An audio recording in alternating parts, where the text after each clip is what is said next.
Il magnifiquement incarné le cinéma français. Ce devait être une exposition hommage. C'est la première exposition posthume consacrée à Jean-Paul Belmondo. Elle vient d'ouvrir à Lille. Comédies en cascade s'inscrit dans le cadre du festival Ciné-Comédie. Myriam Schelcher et Jean-Marc Vasco ont rencontré deux fans absolus. Regardez. Voir et revoir encore. Bébel, le magnifique, l'incorrigible, l'animal. Ses clowneries, ses audaces et ce rire qu'il a tant partagé. Comédie en cascade est le titre de cette exposition. Dès son ouverture ce matin, les fans sont au rendez-vous. Je me suis dit, Victor, qu'as-tu fait de ta jeunesse?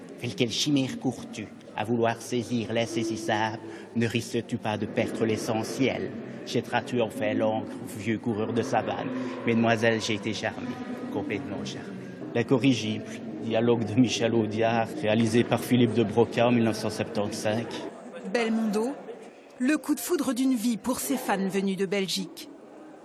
Jean-Paul Belmondo, ça a bercé mon enfance, ça la berce encore. Il y a les émotions qui reviennent, on voit des photos de tournage, les accessoires de tournage, la Zézas, les Morphalos, Joyeuse Pâques, le Magnifique.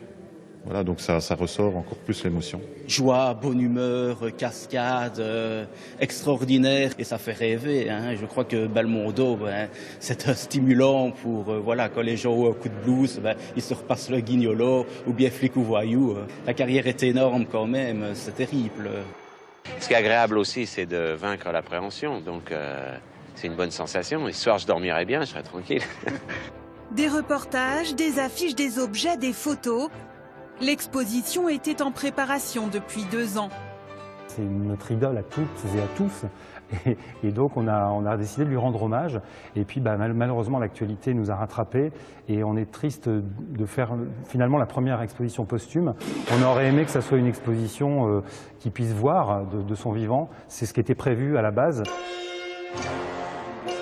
L'exposition va durer jusqu'au 10 octobre.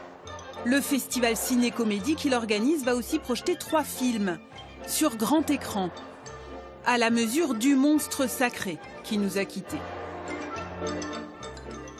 Le tatouage